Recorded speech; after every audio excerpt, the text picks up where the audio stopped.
If you've been following me for a while, you know one of the goals of my YouTube channel, my Facebook, just me being out there, is to encourage people's interest in wearing cowboy boots, no matter the race, religion, gender, or political beliefs. I just want people out there wearing the best footwear on earth. If you're new to me here, well, my name is Jeremiah Craig. I'm a singer-songwriter. I grew up in the rural dairy farming country of Western New York. I lived in Phoenix, Arizona, Seattle, Washington, and now I live in Boston, Massachusetts. And touring around the nation for my music has taken me to 42 states in this great nation. Going to so many places and being around so many different people has helped me be empathetic to many different points of view and ways of life, and it's helped me solidify my own political beliefs.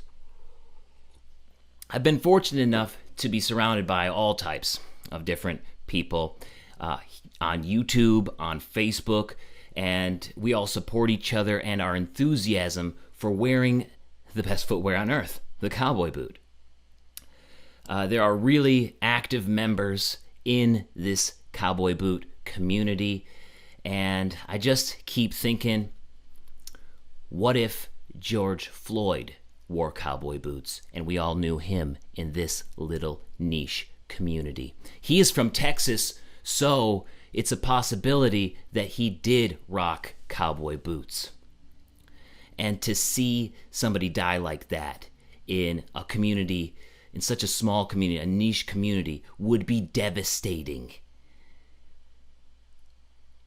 Especially from such a hateful act from a person in power. The fact is, George Floyd was a staple in his community, and he supported change, helping people in need. Losing him is devastating to the community, to every community in this nation. So I can understand why people are angry. I'm angry too, because George Floyd isn't the only case. Black folks have been abused by people in power again and again. And peaceful protests have had little to no effect on the problem. Some of you who know me know that I used to work on roofs. I used to do a lot of ladder work, taking some treatment to shingles, to rooftops, cleaning out gutters, painting sides of houses, washing windows. So I used to do a lot of work on ladders. And have you ever tried to raise a tall extension ladder by yourself? I'm talking about like the 40 to 60 footers. And even though they may be made of aluminum, they're still fucking heavy. You know what I'm talking about? It's hard, especially when you're not on even ground. There's a hill, it's raining, and there's wind all over the place. You try to keep that ladder from falling as you attempt to put it up by yourself because you don't want it to fall over and break. But it does fall over, land softly a couple times. You try again, you might have to put it down, reposition, try to put it up again by yourself. You know, you're keeping your cool, and then you almost get that ladder up, using all of your strength. It falls, gets damaged, and you lose your shit. It's happened to me. I've done it. Then there are folks on this other job site having lunch, right? And they're laughing at you because you're struggling to put this huge ladder up, yelling at you to calm down. And one goes as far to sabotage your next attempt at putting up the ladder by throwing stuff at you. The ladder falls again, the ladder's damaged, you lose your shit again.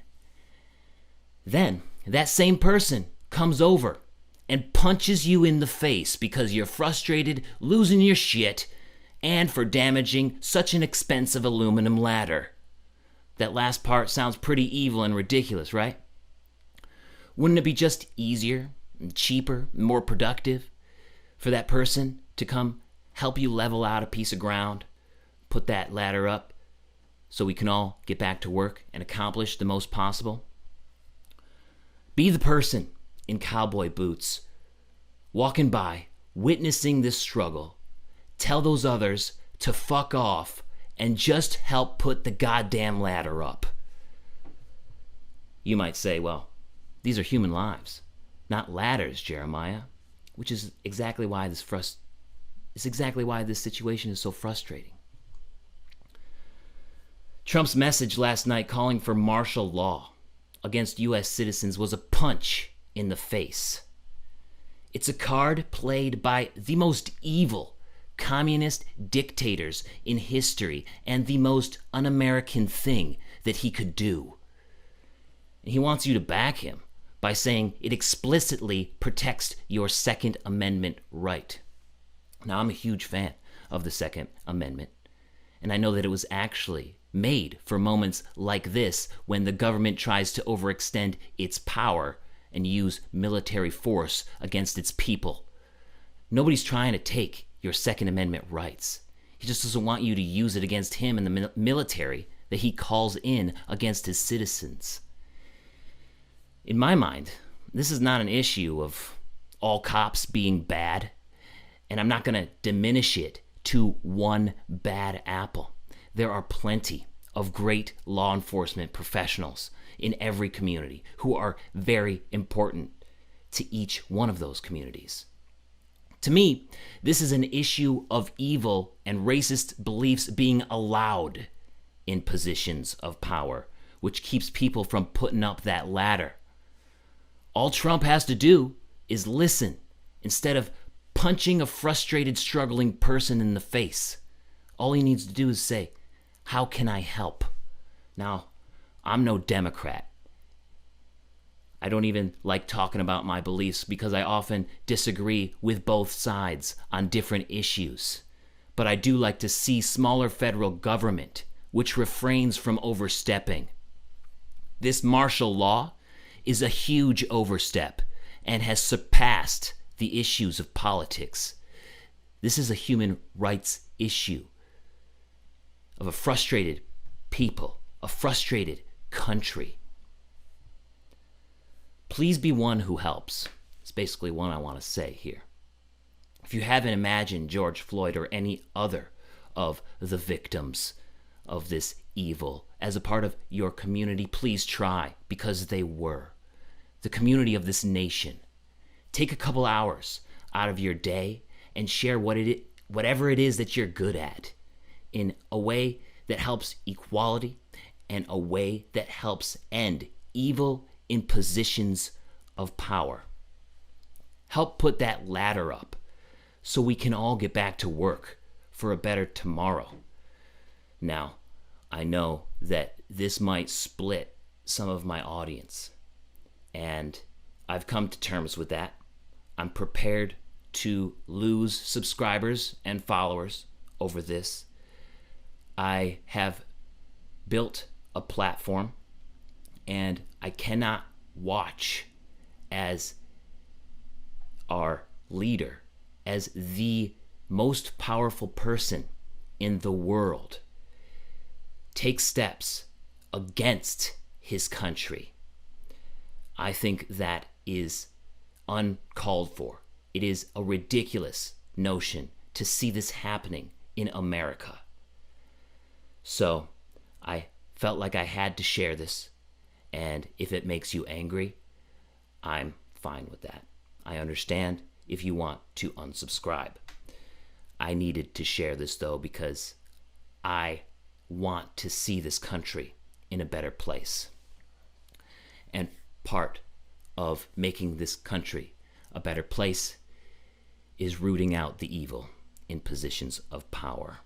Like I said, it is not all of these people are bad, all of cops are bad, all of this is bad. It is just the allowal of the evil in these positions of power that needs to be addressed. So with that, I want to play a song that I wrote. Many of you have probably heard it already. Many of you have probably already told me your feelings on it. It's called The Suffocating Evil. And it is about this situation.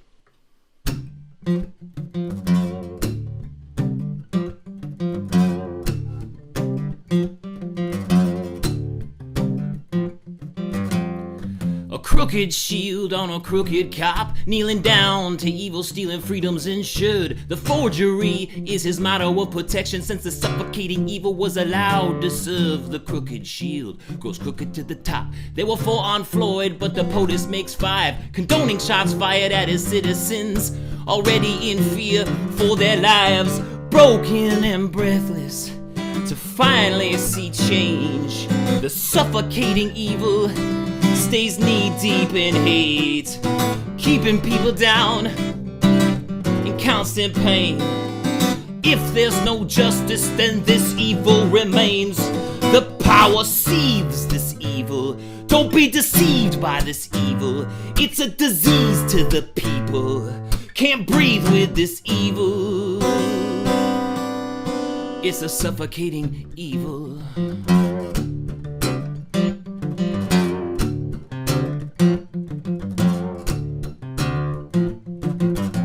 Reinforcements arrived to back the stranglehold. Uniforms of peace turned to uniforms of war. Dozens out for chains, putting chains before the killer. So we start suffocating evil, so it is no more. Start suffocating evil out of every crooked place, from every suffocating street where evil shed a tear. And most of all, take away the evil's air and elect not to have this evil in office next year. Broken and breathless to finally see change. Suffocating evil stays knee-deep in hate, keeping people down in constant pain. If there's no justice, then this evil remains. The power seethes this evil. Don't be deceived by this evil. It's a disease to the people. Can't breathe with this evil. It's a suffocating evil.